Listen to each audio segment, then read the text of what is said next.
Namaste, Sat Shri Akal, Salam Alaikum. A warm welcome to everyone for being part of this webinar series. My name is Jai Bansal.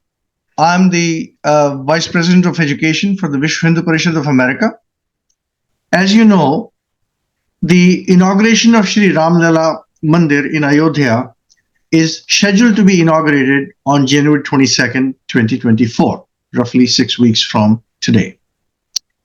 This is the momentous occasion that marks the culmination of a 500-year-long struggle for the construction of a temple dedicated to Lord Ram at his birthplace. The historical and cultural importance of this event extends beyond the architectural wonder that this place is, symbolizing a spiritual and emotional connection for millions of Hindus around the world. As the temple opens its doors on January 22nd, not only will it become a place of worship, but also a beacon of hope for a civilization that takes pride in its rich and diverse culture. Obviously, it's a moment for all people of Dharma to rejoice. But then there is the other side of it. And that is that it has taken us 497 years from the day it was destroyed to the day when it will be rebuilt and be open for worship. 497 years. And more than 70 of those years were during the post-independent era, where we're supposed to be the masters of our own destiny. Let's not forget that the final victory to rebuild the Mandir was the result of a long, drawn-out legal process where a community with 80% of country's population was dragged through a long and dirty court fight where every aspect of our belief system was questioned. And that's where our esteemed speaker of the day, Shri K.K. Muhammed, Padma Shri K.K. Muhammed, I should say, comes in. It has taken people like Shri K.K. Muhammed ji to be part of this journey, part of this legal fight to bring us to this day. Now, Padma Shri K.K. Muhammed is now so well known for his principled stand on the archaeological evidence that he probably does not need any introduction. However, tradition demands that I say something about him.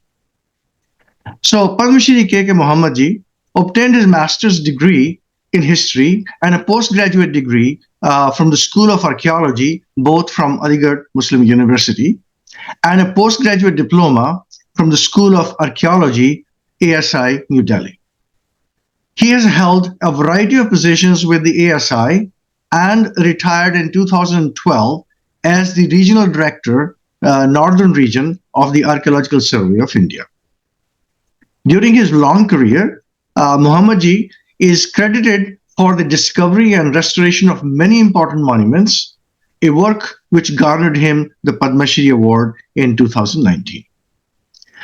Shri Muhammad ji was part of Professor B.B. Lal's team, which conducted the excavation of the Babri Masjid / Ram Mandir complex in 1976.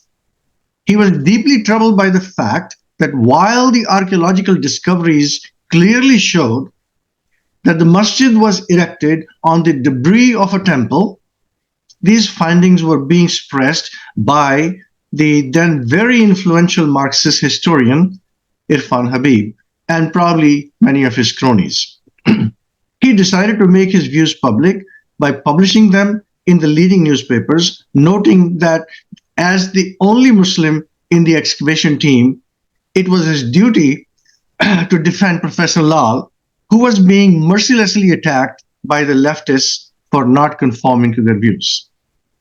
Since his retirement in 2012, Shri Muhammad ji has been sharing his views on various social and news media. Please join me in giving him a very warm welcome to Padma Shri K.K. Muhammed ji.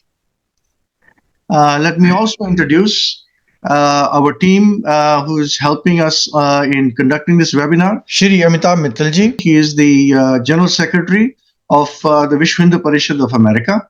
And Chandra Bhushanji, he's part of a technical team. He's busy, obviously, looking after the back end of the technical side of this activity. So with that, I invite Padma Shri K. K. Muhammadji to kindly start his talk, and I will, in the meantime, load his PowerPoint slides for him. Respected Jay Bansalji, Sri Mittalji, and other friends. As we all know, that we are going to the formal inauguration of the great temple, that is Ayodhya Ram Mandir. The formal inauguration would be taking place on 22nd to 24th. In order to mark that particular event, this kind of programs are being organized in various parts of the country, and we are all part of that. So at the outset, it is a pleasant personal pleasure and privilege for me to address a gathering of this kind, especially in America, because we have people from different parts of the country. And this is a topic in which the entire India, except few people, were all, they were all immersed in that. Because all of them tried their level best to kind of favorable solution for the country so that the country can move ahead. That was uppermost in the mind of most of the people, except very few people. So this subject has to be approached from various sides. There are thousands of people who have sacrificed their life, property, and everything for that one. But I'm not going to deal about all those things, since I was one of the persons who had participated in the excavation at Ayodhya under Professor B.B. Lal. I would be confining myself only for the excavation part. Who is Dr. Professor B.B. Lal? He was born, of course, in 1921, and then at a very young age, he became the Director General of Archeological Survey of India. He then became Padma Shri and then Padma Bhushan and Padma Vibhushan also. He was decorated by the government of India with all these kind of decorations. And what was his service for the country? One was the excavations at Hastinapura. Hastinapura, of course, we know it is associated with Mahabharata. So it was for the first time Hastinapura was excavated by him. And similarly, there was one more person, that is Professor S.R. Rao. S.R. Rao was the person who conducted for the first time the kind of maritime activities and maritime excavations, undersea excavations, and he was partially able to locate the great Dwaraka of Lord Krishna. So these are two very important persons. And we all know Rama, he was the Maryada Purusha, Sri Ramji is the Maryada Purusha. Ramo Vigrahavan Dharma, Sadhu Satya Parakam. Rama is the embodiment of, incarnation of Dharma, and the greatest forte is truth. That is what Maricha says about him. Raja Sarvasya Logasya Devanam Magavani. So he is the king of the universe. That is what Maricha, who is an adversary of Lord Ram, who was the uncle of Ravana, who was given the duty of disguising himself as Maricha and a golden deer. It was his opinion. And another person who is considered as the theoretical father of Pakistan, he says about Ram, Lord Ram, "Hey Ram के वजूद पे हिंदुस्तान को नाज, हे राम के वजूद पे हिंदुस्तान को नाज, अहले नजर समझते हैं उनको इमाम हिंद." ये these are, I mean, opinions in two groups. So, being an archaeologist, because I had closely followed Professor B.B. Lal, and he's of course a devout Hindu. But at the same time, if you are an archaeologist, you will be having so many doubts about so many things. He always believed that some of the people thought that all these are mythologies, whether it is Hastinapura, whether it is this one, Mahabharata or Ramayana, these are all mythologies. These are spoken bull stories. But there was one person, and he was an archaeologist, that is Lord, this one, Professor B.B. Lal, who said, of course, there will be certain exaggerations and other things, but there is a kernel of truth in all these things. And for the first time in 1952-55, he went to almost all the Mahabharata sites. In Mahabharata, few sites have been mentioned often. And those places where one was Hastinapura, which was the capital, of course, we know. And then we have Kampi, where from Draupadi was there. And the Kurukshetra, where the fight was fought. And then there were 5 villages in order to avoid a battle. There were 5 villages which was demanded by Pandavas. They were Indraprastha, Tilpat, Bagpat, Sonipat, these places.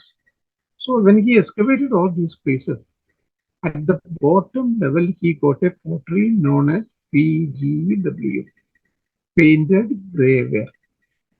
Its color is grey, and there is a painting along with it only in black color. So that is known as PGW, which is in folklore, in common parlance, we call it Mahabharata pottery. And this Mahabharata pottery was available in all the places that have been mentioned as Mahabharata sites. So that was one thing. And then there was a reference about a flood in Mahabharata, in Vayupurana. So in that it says, of course, the battle was fought. Ultimately, Pandavas became victorious. They were asked to rule over the country, but they had a difference now, because, why did we fight? We are all going to Kailasha, and all of them started going to Kailash. But it is your duty also at the same time to rule the country, because you are a Rajput, you are a Kshatriya, it is your duty to fight. So they said, let the youngest be the ruler. And who was the youngest? That was Parikshit. Parikshit was the son of Abhimanyu. And then he started ruling. So Vayupurana said, when the Nichakshu was 8 after Parikshit, 8 in succession. He was the successor, 8th successor from Parikshit. When he was ruling the country, there was a great flood at Hastinapura. Everything was devastated, and then people migrated from Hastinapura to Kaushambi. So Professor Lal, one is at the lowest level, he got this particular pottery known as PGW. Till that time, nobody knew about this kind of pottery. So that was one thing. And then he excavated the place. He got that particular flood line also during the excavation. So that was a very tangible result. That was a very tangible because that this one, the particular line in Shloka in Vayupurana said, Gangeya apakrade nagaram nagaswake. Gangeya apakrade nagaram nagaswake. Tyuktar Nijachur Nagaram Kaushambeyam Sanivatsaya. So when there was a flood, the Ganga river, he stole the entire city of this one, Hastinapura, Tyuktar Nijachu, and then Nijachu, he completely abandoned the city, and then he went to Kaushambi. So he got that one also. So that was his result. And now for the first time, on the Yeah, basis of archaeological evidences, C14 datings, he yeah. was able to prove that this had occurred. This, I mean, whatever was said in Okay. so whatever is said in Mahabharata, it is not cock and bull stories, but there is a historical truth in that one also. So, and he has been able to prove it. Yeah. This is about the Hindu heartland. It is about Sapta Sindhu. I mean, there are few rivers that has been referred. So one is Ganga, Yamuna, in Saraswati, Drishagudi, because all these rivers have been mentioned in Rigveda, in Nadi Sukta also. That was the heartland of Hinduism. So here you can see most of the sites. Hastinapura is there, Ahichatra is there, then Mahajanapada period is there. All these sites have been given. So this is Hastinapura Mount. This was 20 meters high. No, no, sir. 20 meters high, the Hastinapura site. So he went and excavated it. So it was during that excavation he got a particular pottery at all these places. Tilpat, Bagpat, Sonpat, and then Kurukshetra, Hastinapura, and all the places that have been mentioned in Mahabharata. At the lowest level, he got a pottery and he named it as PDW, which of course in this one and popular jargon, it is known as Mahabharata pottery. And now you have to have certain datum line also. So for that datum line, he was in search of that flood line, and during the excavation, he was able to locate that flood line also. Because it was already said, Gangeya Apakrude Nagaram Nagaswake, Tyukta Vijachur Nagaram Kaushambeyam Sanivatsaya. So this is that particular pottery, PGW painted graveyard. You have again the same kind of pottery from a different site. The first one was from Mahabharata, this one Hastinapura, and this is from another site that is Kurukshetra. Here you can see that figure is there, and he has pointed at a line. You can see that the whole thing is there. The flood line is there because it was on the basis of this flood line, and he compared this flood line along with the reference in Vayu Purana. He was able to exactly say, pinpoint that it is here that the flood line which was mentioned in Vayu Purana, and on the basis of this thing, and then C14 dating also, he was able to say that this one, that is Mahabharata thing, might have happened almost during 2000, 1200 BC. That was his conclusion. But at a later period, he himself has revised it. So he says it might have been 1400 BC also. So this is a very important point for us. So it was for the first time. Till that time, people were using copper and bronze. That was, I mean, for the tools and also for the weapons, they were using only that one. But now, for the first time, iron was used. So, what is the result of that one? Once you use iron, then you would be able to cut down a number of trees. You will be able to till the land, and you will be able to conquer your own enemies. If there is a fight between a Bronze Age people and also another group of the Iron Age people, then of course the people who are having a better tool, that is iron, they would be able to conquer the Bronze Age group. So now this is a iron is introduced, and those who are having possessing the highest deposit of iron, they would be able to conquer the rest of the people. And Krishna's Sudarshan Chakra, that was one of the most fatal this one weapon. I mean, the Pandavas were having in their group. This is Ahichatra. In Ahichatra also you can find this is a Shivlinga on Ahichatra.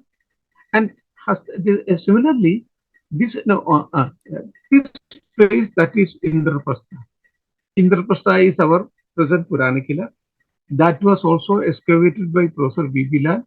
But during my period in 2010, I wanted to have an excavation, re-excavation of the whole place. But certain forces, that is communist forces, stopped me from doing that one. But my successor, Dr. Vasant Sonkar, he was able to excavate it. And from there also, he got this pottery known as PGW, that is painted graveware. So this is, I mean, a photograph of the same site, that is Puranakila. From various places we have been able to get it. And from behind Humayun's tomb also, there were a lot of PGW pottery pieces. So this is, we all know that, I mean, Bagpat, there was a place known as Barnava, where a lighthouse was built. But our own, this one, Pandavas were able to save themselves through an underground tunnel. This is one of the underground tunnels of that kind. And Barnava was again re-excavated in 2018. And from there we have been able to, that is Dr. Sanjay Manjul. He is still in Archaeological Survey of India. And his wife, Mrs. Manjul, they have been excavating the area. We know there are so many references in our this one, in our itihasas, in Hastinap, in this one, Mahabharata also, in Ramayana also, about chariots. But chariots also, there are references. We have not been able to get the archaeological evidence. So if there are no archaeological evidence, no archaeologist is going to believe it. And for the first time, this person, that is Dr. Sanjay Manjul, and he is now the Joint Director General also, he has been in an excavation in 2018. He was able to excavate chariots because it was a chariot of the Copper Age or a Bronze Age. So everything, I mean, because that would be encased, I mean, wooden portion would be there, that would be encased by copper. So wooden portion has, I mean, completely destroyed, that is decayed, and he was able to get that this one metallic portions. These are all the pottery pieces pottery received from there, excavated from there. Here you can see the tools are there, and on the front side a skeleton is there because people were buried there, and on the lower side you can see the tools. These are the copper tools and weapons. These copper weapons are also there. That is on the right side, copper weapons are there. For the first time, copper weapons in such quantity they have been able to excavate it from there. This is a chariot. You can see, yeah, this is Sanjay Manjul on the left side, and on the right side we have got that chariot along with the poles. The pole is also there. So this is for the first time. So far we have been looking for this chariot, although there are references, but nobody has been able to locate it in an excavation. But for the first time, he was able to locate this kind of chariots. And it is here that chariots have been on the right side. Next, please. And now I'll show you the wheels of that one, the wheels of the chariot. Here you can see the poles here. It is made of copper, wood and copper. The copper, this one wood is completely decayed, but you can see the pole of that one chariot, and the wheel is down below. Yes, that is that. It is a circular wheel. This is the front wheel, and then the back wheel is here. It's a remarkable excavation. Not only for this one, for the discovery, but how minutely he has excavated it. Because otherwise, it would have been completely lost if the excavator was not a very careful artist, because Sanjay Manjul is a very good artist also. It was because of that, I mean, he could remove it and he could excavate it without, I mean, destroying it. That was the remarkable thing. So one can see the poles here. That is the drawing poles are there, and at the same time we have got the front wheel here and the back wheel here on the back side. So it might have been like this one. It is an imaginary reconstruction. We can see the wheels again here. So this is a medieval painting in which they are all going. I mean, on the lower portion, we can see they are all going to the this one Kailash, and this one Draupadi's Vastrapaharana is there shown, and the dice play is also shown here. In the middle of it, the dice play is shown, Hmm. and in the excavation, Professor B.B. Lal was able to excavate that kind of dice, that is the gamesman, which was used at that time. This is, of course, a medieval painting of Akbar's period of the same event, because Akbar was interested in all these things. So he had made, I mean, he had got it painted, Ramayana painting and also Mahabharata paintings. Again, the same kind of that, this one, Chopad or uh, chess, and the gamesmen are there here. And the same kind of gamesman Professor B.B. Lal Saab was able to excavate. Because the greatness of an archaeologist is, I mean, he should be able to connect both these things. That is what is given in the this one text, and he should be able to get it in the excavated field also. And for that, you have to have a fertile imagination.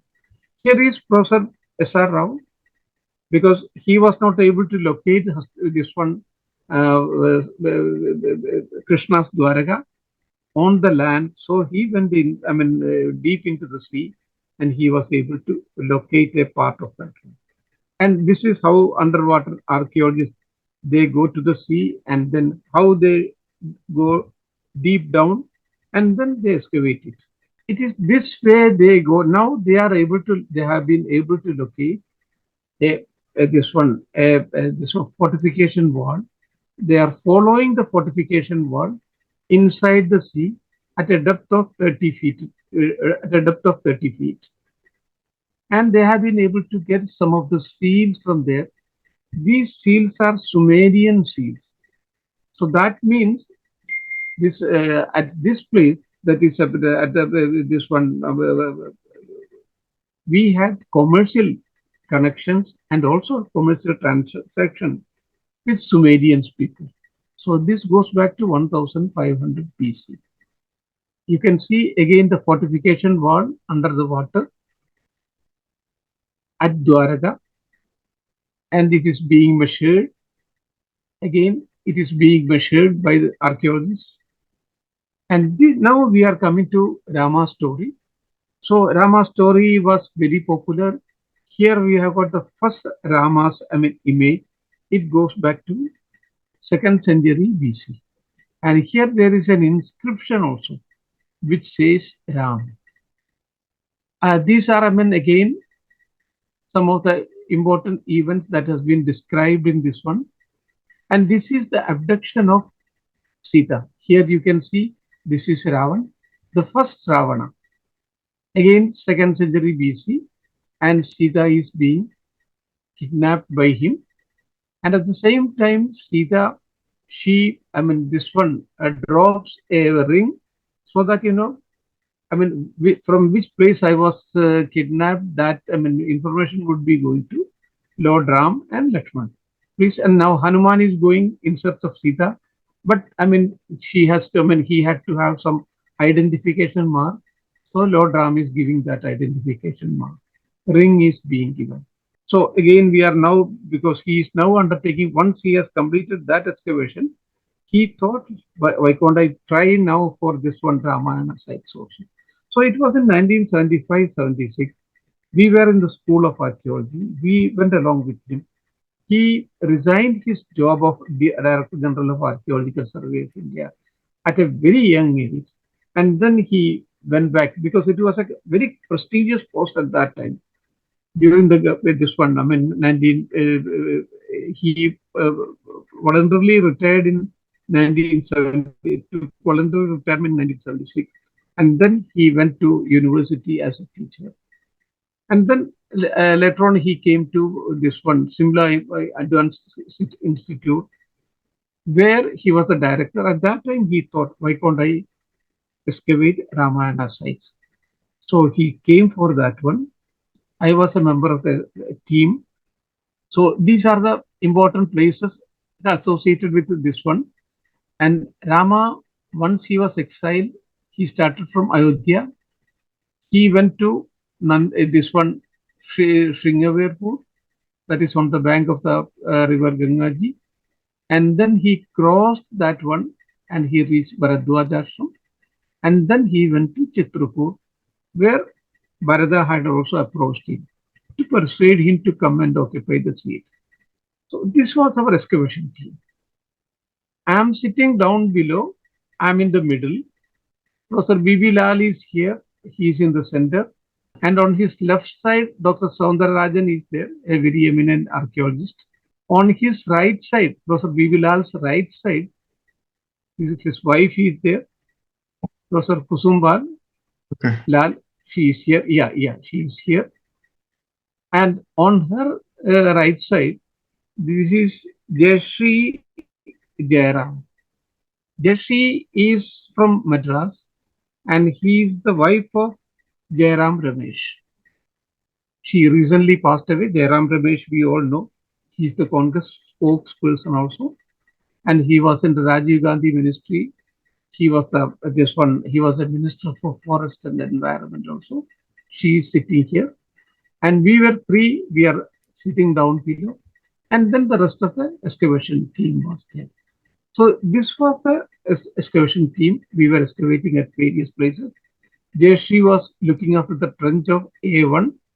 I was looking, myself and Pandey, we were looking after this one, B1. And Gaur was again with along with Jayashree. So this was the excavation team.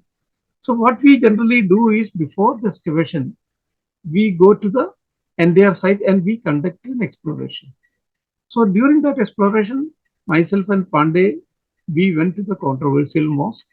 So there was a police person. He said, you cannot go inside.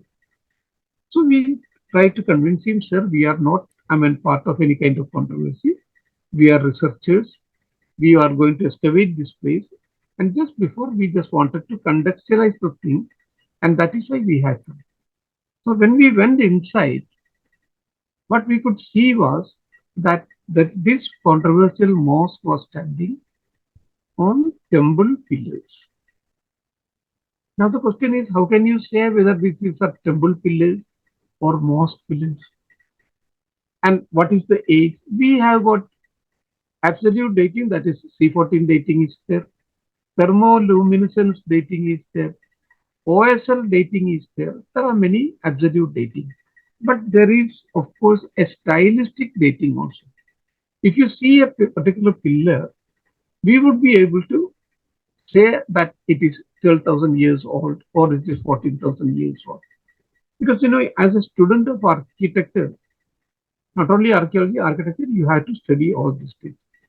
I would be able to distinguish whether a building is, if a Mughal building is shown to me, I would be able to tell you whether it belongs to Akbari period or Jahangiri period or Shah Jahani period or the period of Aurangzeb. There are various distinctions. And we are precisely taught for that one. So when we went inside, I could feel, and myself and Pandey, we could feel that it belongs to temples. And it is almost 12th century AD. That was the dating of it. And then we could see that Purna Kalasha, that Purna Kalasha has been carved over that one. What is Purna Kalasha? Purna Kalasha is a Hindu motif. It is one of the Ashtamangala Chinnas, one of the 8 auspicious symbols in Hinduism. Even today, if a Hindu, great Rishi is coming or Shankaracharya is coming, we cannot receive him, we cannot welcome him by giving a shawl or a garland. We would welcome him essentially by giving him a Purna Kumbha or Purna Kalasha. Purnamada, Purnamidam, Purnartha, Purnamudachyate. So all these pillars were having this kind of Purna Kalasha. And some of them were having this Kirti Mukhas also. But they have tried to erase that one. So it was very clear to us. This is we are celebrating the Holi, and I am sitting here again. We are celebrating the Holi function. All the, I mean, it is being done along with the workers. There is a number of workers also along with it. And then, because it became at that time while we were excavating, this Ayodhya issue was not a very important issue. And a number of temples, because when Professor Bibilal excavated from just behind the mosque, that is the Qibla mosque is there, the Qibla part that is on the western part, just behind that one when he excavated, he got the pillar bases on which was supposed to, this pillar bases on which that these are the brick bases on which the pillars were standing. Already 12 pillars were there that was used in the mosque. But outside the mosque, there were pillar bases on which the pillars would be standing. So that, I mean, on the western side also it was excavated, and then on the southern side also. So that was again enough proof that, I mean, these pillars were standing on these brick bases. And then a number of terracottas associated with temples were excavated.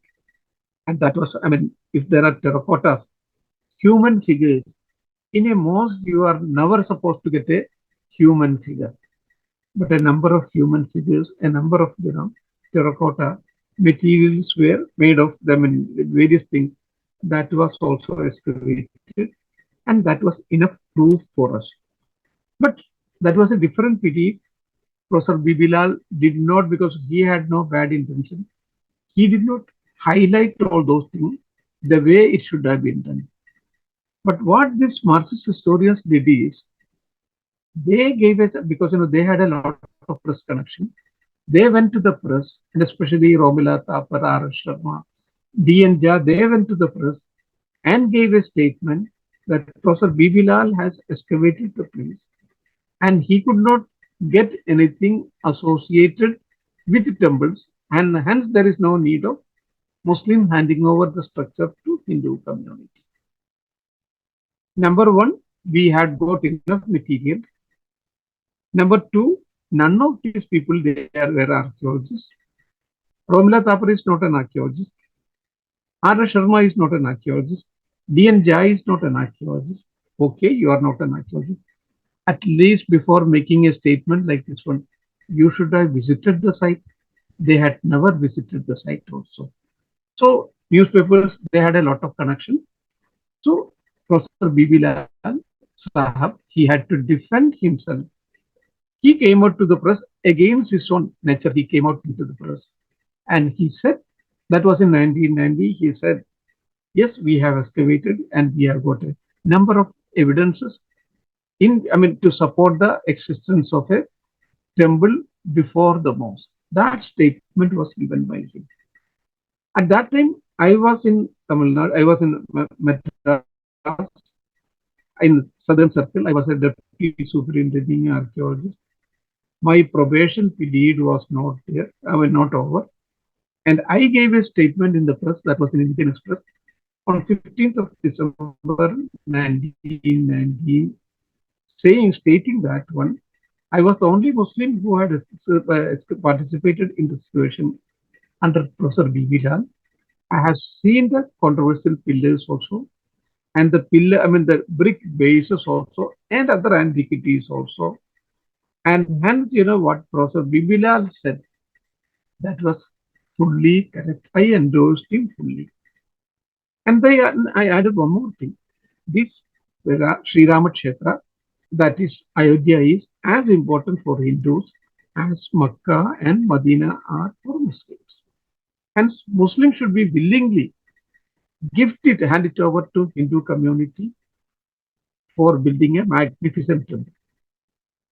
And this one, Indian Express, they published it in almost all their editions and became a very big news. And for the first time, these Marxist historians were completely cornered. Number one, none of them were archaeologists. Number two, none of them had visited the site. And number three, they don't know about the technicalities of archaeology also. And these people are coming and making a huge statement against such a established person. So that was for the first time questioned by me. And of course, they had their own connections at that time.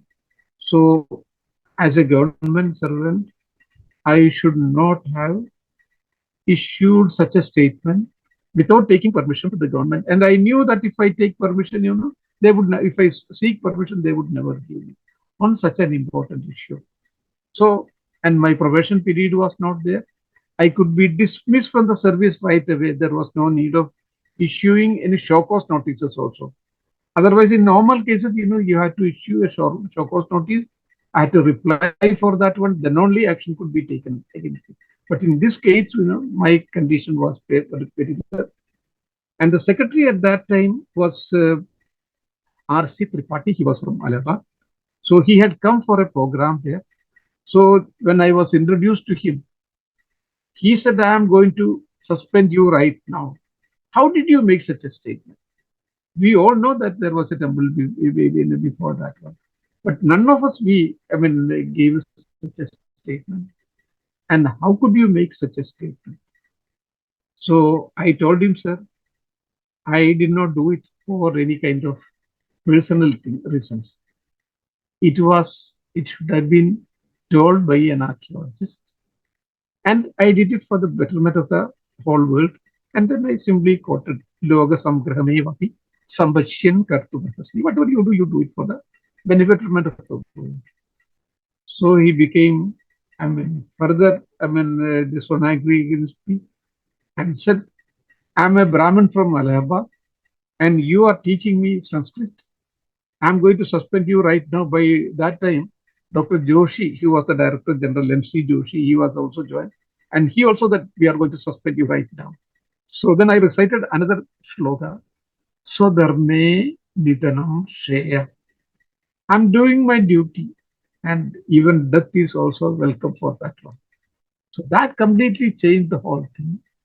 And Professor, this one, R.C. Tripathi said, well, Mr. Muhammad, you have done the right thing. It should have been spoken by an archaeologist. You are an archaeologist.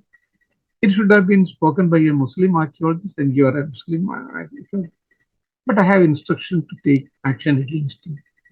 So I said, sir, whatever action you want, you may take against me. But what I have stated is the fact. But by that time, there was one person, he is Airavadam Mahadevan. He was a very senior IAS officer, and he was the editor of the Dinamalar paper also, that is the most widely read paper in Tamil Nadu.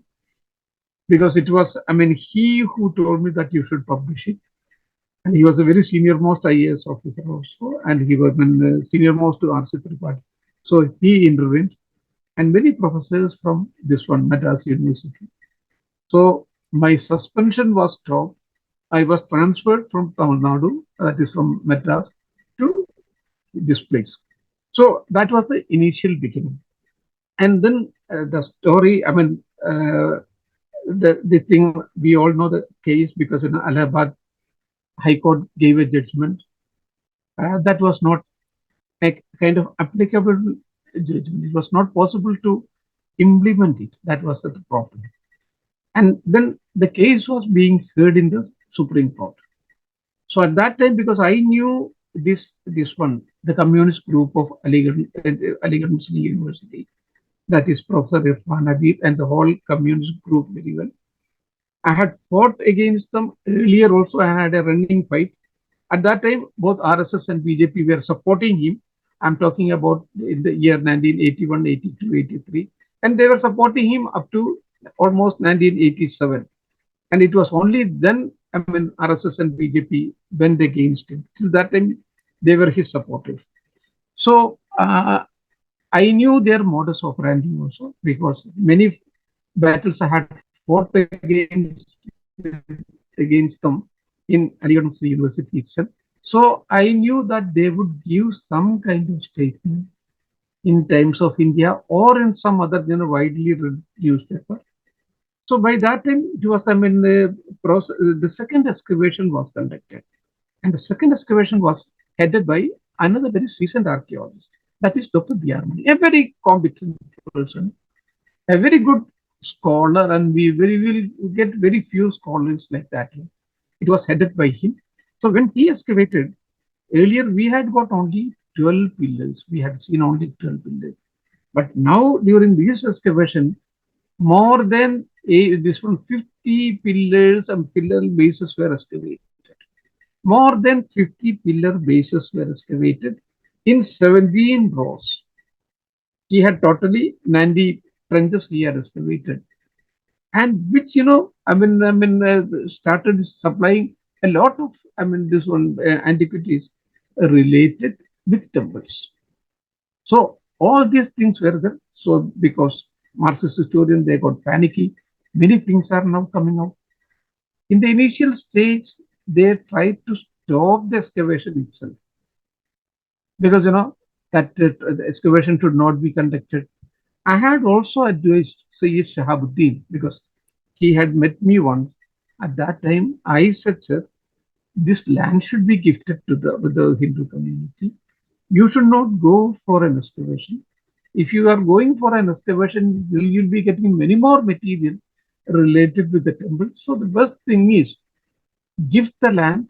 Of course, you can claim that you have got the ownership, but you can give the land. That would be the best thing. He perhaps wanted to do it, but at the same time there were a lot of pressure in this kind of Marxist historians and other things, so he could not come to a conclusion. So now, when Dr. Mani's excavation threw out a number of materials, and he also got a number of things associated with the temple architecture itself. For example, in all the temples below the Kalasha, there will be Amlaka or Amalka. That was excavated from below. And then the temple Shikara is there. So number of architectural members belonging to Shikara that was excavated. And one more thing, the most important thing was Pranala. What is a Pranala? Magara Pranala. A Pranala is that one every day you have to wash the donkey, and then that Abhishek Jala that will go out, that is a Pranala. And that would be always Magara Pranala. What is Magara? Magara means crocodile.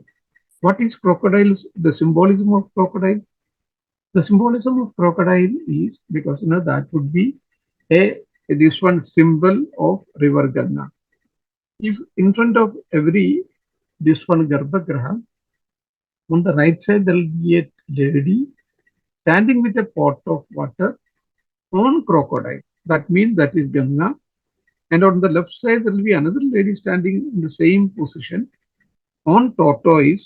That means that is a Yamuna. So before going to the Garbhagraha of Lord, you are washing in Ganga, Yamuna, and underground Saraswati, and you cleanse yourself of all your sins, and then going to the temple. So this Magara Pranala that was also excavated from the site. So can you imagine that a Muslim mosque would be throwing out this kind of Magara Pranala? It is always associated with the temple. That was also excavated from there. And then one more important evidence: a number of 263 terracotta idols connected with so many with the human being, with the ladies' figures. Can you imagine ladies' figures being excavated from the mosque site? And lady drummer that was also excavated. And then a snake was excavated. Can you ever expect a snake from that one, from a Muslim mosque? And the dog was excavated. Can you ever imagine? But all these things are associated with them. So all these were excavated. So they became, panicky. They tried to stop the excavation. Some of the people approached me also. One Professor Jaffrey, he was a close, this one student of Professor Irfan. They approached me also. I said, nothing doing them. It is not possible. Otherwise, you give the land. That is the only way. And many people, tried to stop it. So it was not possible for them to stop it. And then, while Manish, the report was submitted, So now they wanted to say that Archaeological Survey of India's report should not be accepted because it is made. All the team leaders are other Hindu community people. So I gave a statement. Just month before the judgment of the Supreme Court, not of High Court. I said that this should be accepted. The report given by Dr. Mani should be accepted in toto because it is not simply a report. Because you have asked the Archaeological Survey of India to excavate it. It was an order by the court. On the basis of that, Dr. Mani has excavated the place. And it is a court commissioner's report. It is not an ordinary report. It's a court commissioner's report and it should be accepted in total. And that was number one. Number two, I said that most of the people who had excavated they might be thinking that it was only Professor, also or only Dr. Mani who was making this one, the report. But he was supported and it was co-authored by 4 Muslim archaeologists. 4 Muslim archaeologists. That was one was Dr. Khwaja. He was the director of Persian and Arabic inscription. He has this one. Retired from Nagpur. It was he who was one of the co-authors. And I took the second name, that is Atikur Rahman Siddiqui. He was Dr. Atikur Rahman Siddiqui. He was a retired. This one from Agra as the superintending archaeologist. And then Dr. Ali, he's still in this one Archaeological Survey of India. And then Hanif Hashmi. These were the 4 people. They were the co-authors of this report. And the question of not taking it as this one seriously does not arise. It should be accepted in toto. So this was, of course, never respected by those people, by the communist people, because such a big statement would be issued by me. You can see the statement. It was in 5 columns. Fortunately, the Times of India gave it. But immediately they gave another, this one, report and stated that K.K. Muhammed was not in that excavation. So K.K. Muhammed was never part of B.B. Lal's Ayodhya excavation. A total false story. Because there was one Mr. Nadeem Rizvi, he was this one head of the Department of History in Aligarh Muslim University. He totally blatant statement he gave. So Times of India, they should have sought my opinion. What is your comment on this one? So I knew that they were in collusion. Times of India and that reporter and this person, they were in collusion. So without seeking my comment, they gave this statement on the 3rd day. And Professor B.B. Lal was not in India, he was in America. Immediately I contacted him through Neera Mishra. And he gave again a statement, no, K.K. Muhammed was along with me during the excavation.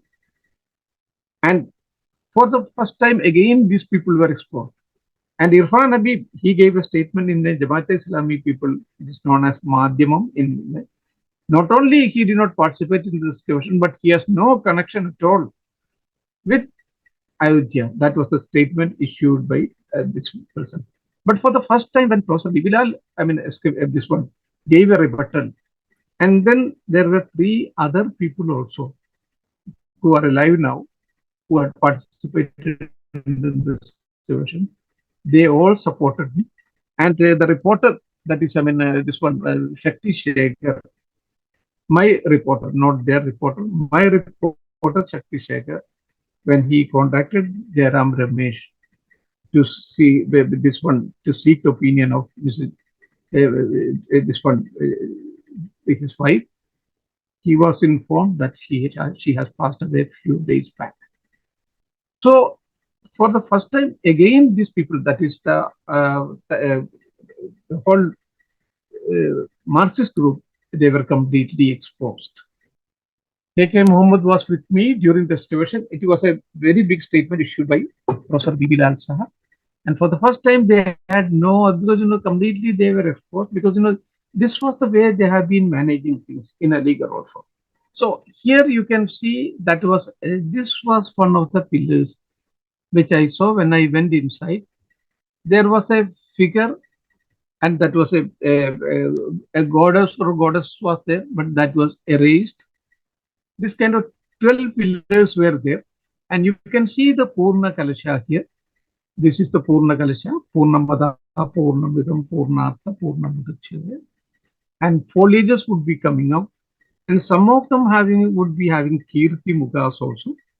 Here you can see again, it is not from Ayodhya sites, it is from other things. If you go to Qutub Minar, just by the side of Qutub Minar, there is a mosque known as Quwwatul Islam Mosque.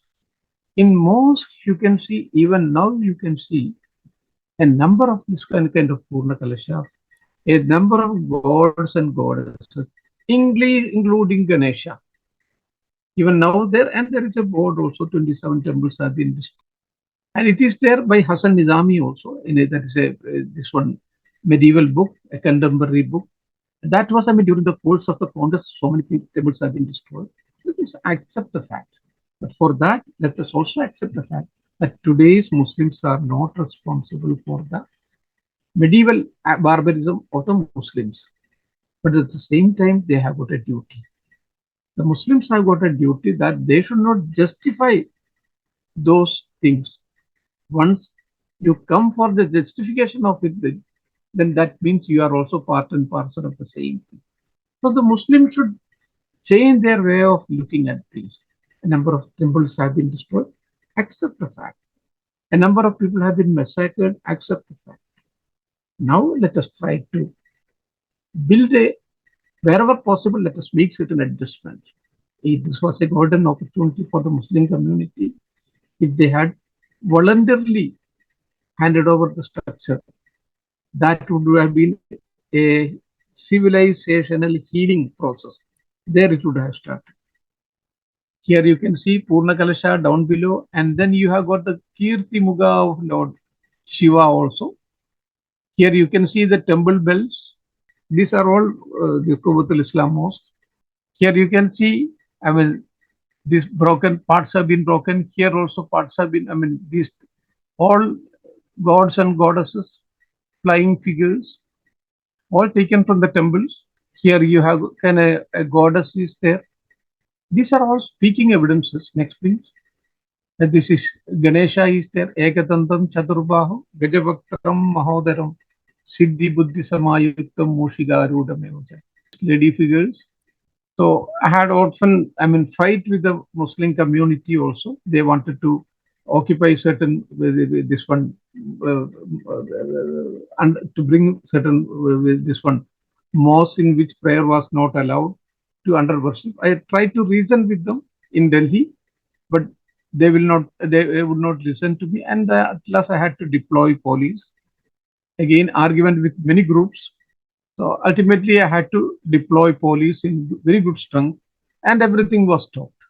You can reason them, you can argue with them, but if they are not listening to, then you'll have to, employ force only. That was the only way, and I got it done. I got stopped all kinds of prayers, but whether it is of Hindu prayers or Muslim prayers, we did not make any distinction, because in Patna, while I was working there, in Sasaram tomb, one Hindu groups, they wanted to encroach into Shershah Suri's mosque. There also, I got it stopped. In Taj, just behind Taj Mahal, some people, they wanted to make an extension of a temple. That also I got it not only stopped, I got it demolished.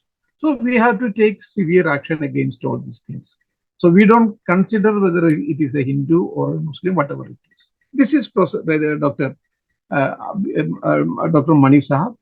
B.R. Mani, a very seasoned archaeologist, very competent archaeologist, and a very good scholar also. So these were the pillar bases Dr. Mani had excavated. Number of pillar bases. It was in 50 numbers, and in 17 rows this was excavated. The excavation is going on, and the pillar bases again at various places, on the western part also, on the southern part also. And this is a diagram. These are the trenches. You can see the pillars in all this. And there was this one, a circular temple also. So they wanted to say these circular temples are these Buddhist sites, but they don't know what is the difference between a Buddhist site and a Hindu temple. They did not know, because one of the directors, Dr. Hari Manji, he himself was a Buddhist. I said that he is a practicing. Now you just look at it, and this is a lady with a bust. Breast is there, and with a heavy ornament. Can you ever imagine that such things could be excavated from a mosque? A number of terracotta things like this one. Another lady, and this is the another human figure. You can have the painting sometimes in the Islamic monuments, but you can never have a human figurine in any of this one, and that too in three-dimensional in any of the Islamic monuments. So all these things were coming out, and there were 263. And in order to be excavation, very judicial, and it should not have any kind of imbalances. Out of the this one, 95%, 45% were Muslim community. The workers I am talking about, and everything was videographed.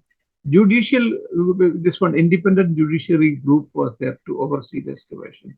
And then the work committee, the BMRC, that is Babari Masjid Action Committee, their representative and their lawyers were also there. And there were independent, Archeological Survey of India people. Everything was videographed. And even after they said, no, there is a lot of bias. Most of these people from Archeological Survey of India, they are under Dr. Money. So it is a completely biased one.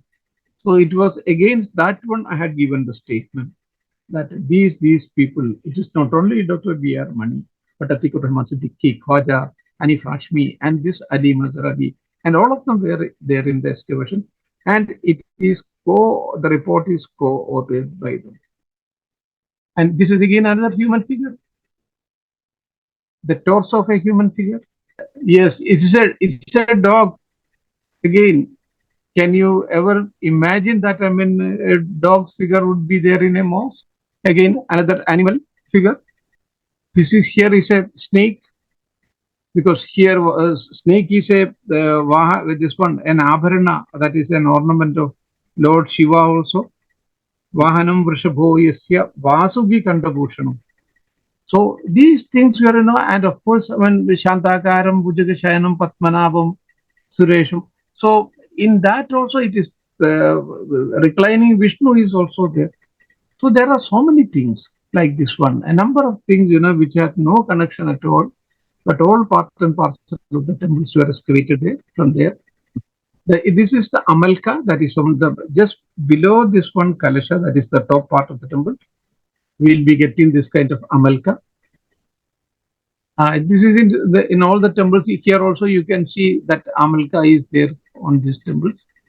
It is just for comparative study only. Otherwise, this photo has nothing to do with this one, with our actual material matter. Again, a number of this one pillars were excavated from there, from Ayodhya. Again, another type of Purna Kumbha. Second time here was a sculpture also, and this is another temple part. And this is that I looked this one Magara Pranala, and this kind of Magara Pranala. This is of course from this one Bhojpur temple in Madhya Pradesh. You can see the same kind of Magara Pranala, just for a comparative study. In South India also the same kind of Magara Pranala is being continued. Here you can see this is Brihadishwara temple, the same kind of Magara, that is crocodile. And this is another temple, this one Hampi temple. Again, we have the same thing. All these are the temple parts and temple walls are there on which it was built. And here you have got another, very cleansing evidence. Of course, it was not during the excavation, but it was during this one demolition. And a inscription which is known as Vishnu Hari Shila Phala, it was in 20 lines, and which it says that this temple is dedicated to that Mahavishnu who has killed Bali. So who has killed Bali? Of course, Rama. And then who has killed 10-headed person? And it is dedicated to that temple. And this one, this inscription was being read by chief in archaeology, chief epigraphist of India, Dr. Ramesh, and then another scholar also. And then all of them dated it. And this temple was built during the time of Gadwal ruler Govind Chandra. That is also given there.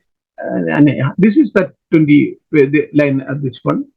And when this thing, this was a clinching evidence. Again, the same Irfan Habib came and his group came. One group argued this is a forgery.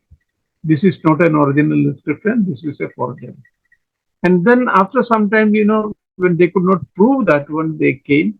This is, of course, this one, an original inscription itself, but it is a planted one. What is a planted one? Planted means this belongs to some other temple and that has been planted here just to show them.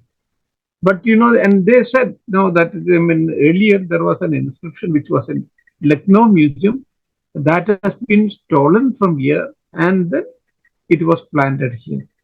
And when Lucknow Museum was contacted whether you have got such an inscription, they said that the inscription was is even now there, and this is a new inscription.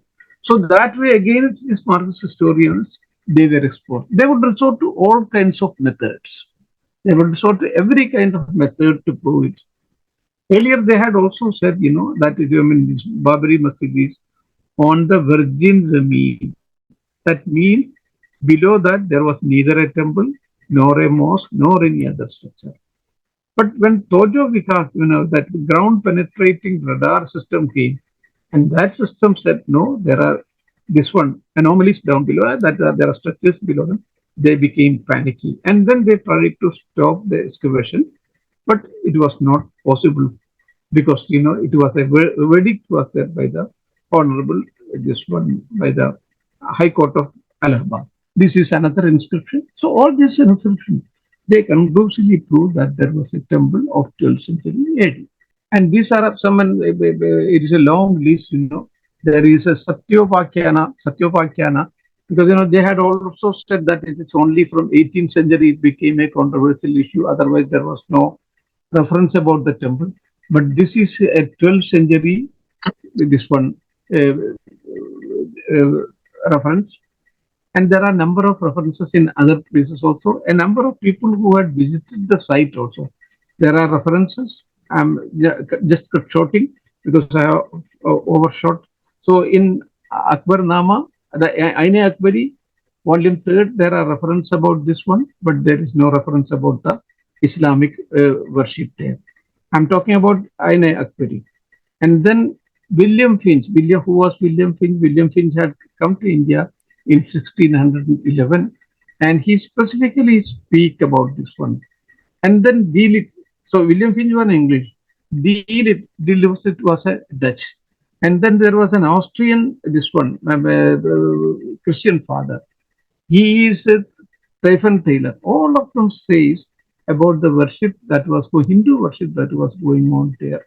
And then later on Alexander Cunningham and various other people also, their report is also there. So on the basis of all this report, it was conclusively proved that there was a temple of 12th century AD.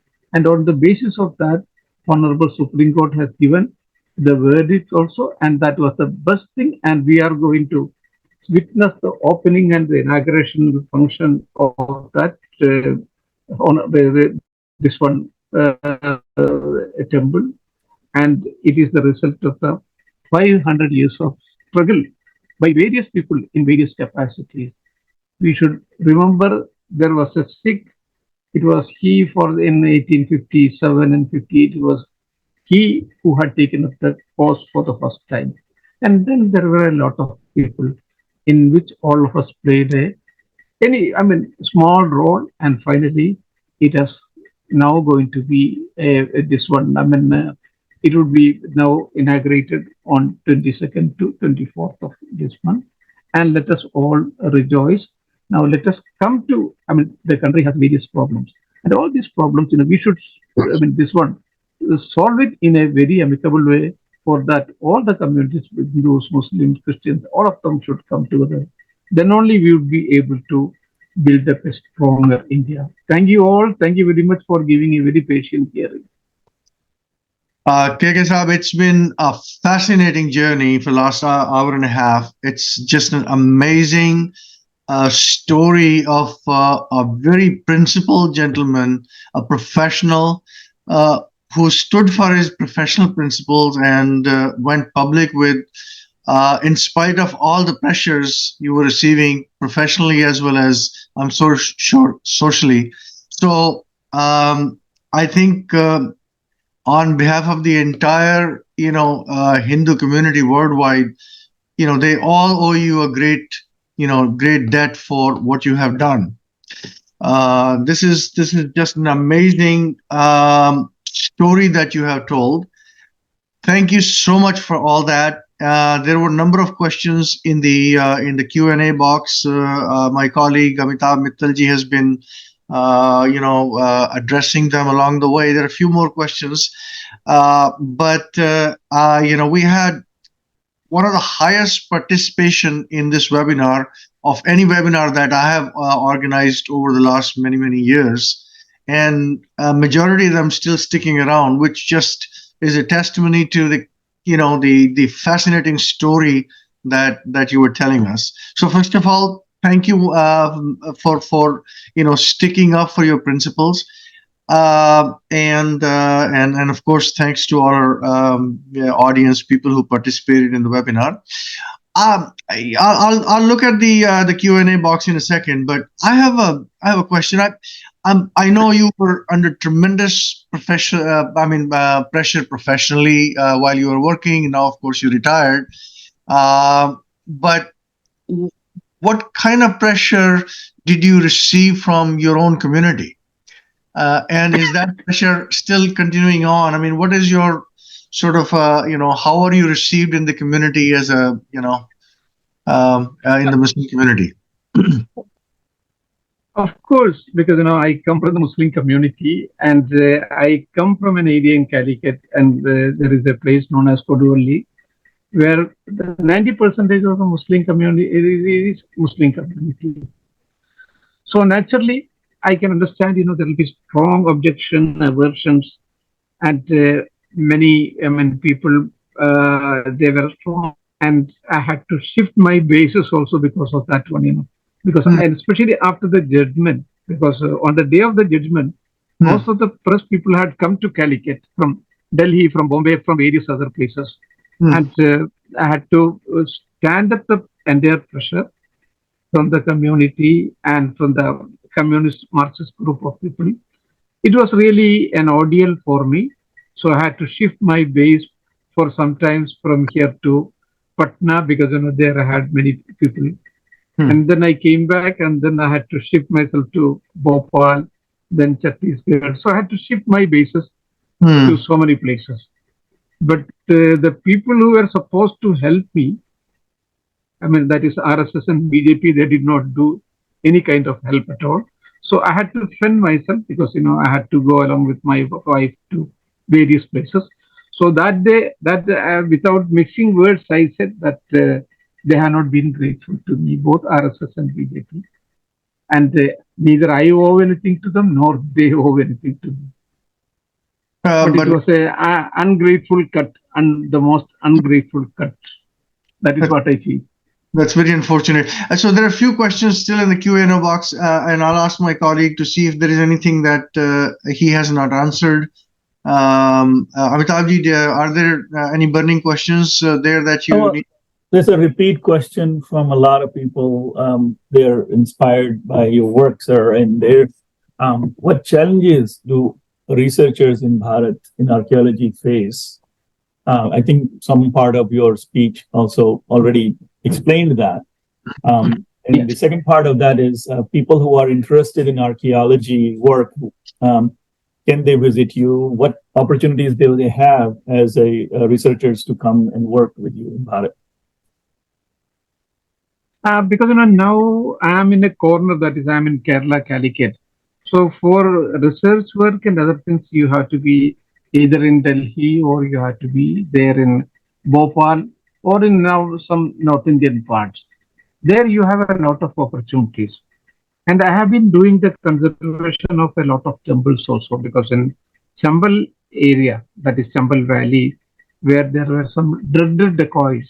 Along with the dacoits, I have been able to conserve near about 80 temples.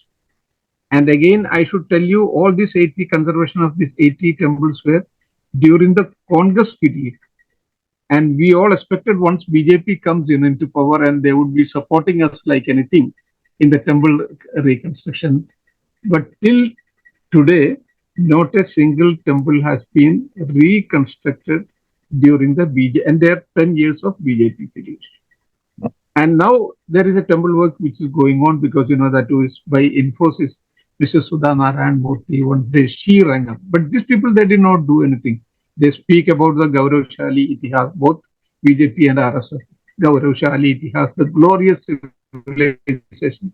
But when it comes to action, they don't do it at all. So Madam came and I was along with Madam for 4 days. And then Madam contributed 4 crores of rupees.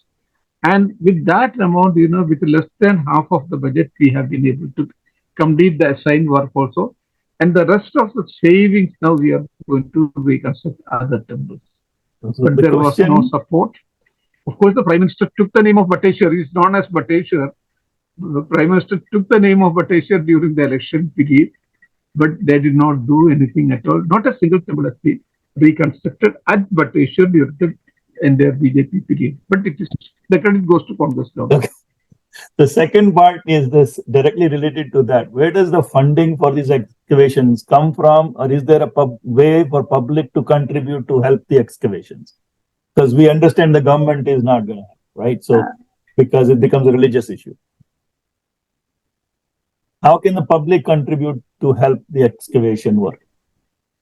Yes, public, that is what I said, CSR funding is there. So this could be utilized by the government. And there is a wing also, National Culture Fund. The government should have strengthened all these things. Again, they would speak about glorious civilization, but never do anything. And there is a question about radiocarbon dating. Crowdfunding we can do. Yeah. But these are all protected areas of government of India. There, you have to get the sanction of the government. Is there any website or any place where specifically people can go and contribute? Yes, there is a national culture. There is a wing in the Ministry of Culture itself. It is known as National Culture Fund. So, Madam Sudha Narayan Murthy also had contributed to this one, and from there the money was spent. There is a temple known as 103. National Cultural Fund. Natural Cultural Fund. Okay. And National Culture Fund, it is NCF, National Culture Fund. But government, there is no, officer, there is no head of office there. Somebody else is looking after. These are very powerful tools with the help of these, the entire temples, not only temples and other, whether it is mosque temples or Christian churches or the palace, all these can be, revitalized, reconserved, and then we have to market the heritage. Just as Sri Lanka is doing a better job than us. Because, some of these Indian temple, the Buddhist monuments are being sold out by those people, by Sri Lankan people. And there are various other countries, who are making advantage out of it. But we don't have that kind of creative thinking. Very few. Only one exception I have seen is this one, Jagmohan Ji. He is Sri Jagmohan, who was the previous governor of this one, Kashmir. He was a real force. You have to have that kind of ministers. That kind of ministers you have to have, so that the country will make its progress. I have a technical question now. So, what was the radiocarbon dating of the skeleton done, which was one of your slides? And how old is that skeleton? This is 1800 BC. That is at this one. We have a Bagpat, that is Barnava, that is 1800 BC. That wow, is 4,000 year old. Carbon date, C14 dating of that place. Wow. 4,000 year old. Amazing. Unbelievable. Yes, that is a very amazing site. Very amazing site. Are the findings and artifacts collected from the Ayodhya site will be on a display at the constructed temple, or what are the plans to display these? This is a common question from a lot of people. I put it together. Yes. So, what are these findings going to be on a display? No, I had suggested to this one also. Many people, including Sir Sanchalaji, because when they invited me for a lecture in Nagpur, I had suggested that there should be an underground museum for all these things, and that should be a kind of modern museum, not like any other museum. It should be a modern museum. So that should be an underground air-conditioned museum. And but I don't know what is happening there, and we hope they have got a lot of advisors on the basis of that, and things will go.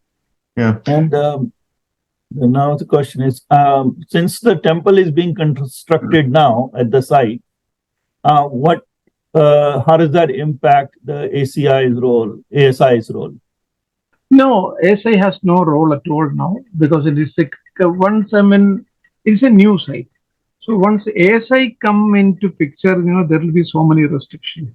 There will be 100 meters area that is prohibited area, then regulated area. So that kind of system is now may not be the right policy for a site now like Ayodhya. Of course, we have got the antiquity, but now the entire thing has been completely out of place. Now let it come up as a modern place of pilgrim tourism. Not that kind of ancient heritage site, but it should come up as a pilgrim tourist site. And number of thousands and thousands of visitors will be coming. So that is the only way possible now. Thank you so much, K.K. Muhammed ji. You have received so many, salutes from all over the world. I say people joined from Europe, Canada, Ukraine, Bharat, of course, and US being the largest contingent. But I will share with you all the texts that we have received. But people are so humble with your presentation. They thoroughly enjoyed it. I definitely enjoyed it. It's bringing tears to your eyes. You're looking at the findings. And so everyone here who attended, over 300 people, they are all bowing. Thank you. Naman to you. Yeah. I just have one last question before we close, KK Saab. When are you going to visit the Ram Mandir? If they invite me, of course, I may go.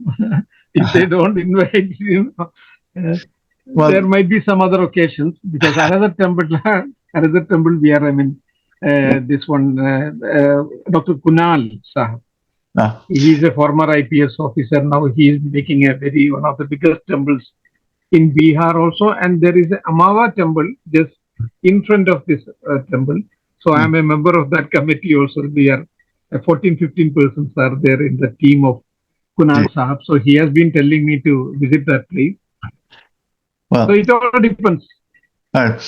Well, wonderful, and I really do hope that you are part of the inauguration, or at some one of the major events that will take place at the Ram Mandir. Your contribution has been absolutely invaluable, and yes, we all enjoyed the story that you shared with all of us. Thank you very much. My gratitude of all the people who joined. Quickly, I would to say I didn't want to forget someone from South America. They just mentioned they're from Guyana and Africa also. So we are covering almost 5 continents here. Yeah. So this, we are live casting it on our YouTube channel, but also the Caribbean television network from Trinidad and Tobago. They are also live casting it. So it's going around the world, and I think it's going to receive tremendous amount of coverage. Even beyond these channels. Once again, I think it's considering the time, we probably have to close now. But thank you so much. We really are grateful to you for the time you spent and the story you've told. Dhanyavad. And wish you all the very best.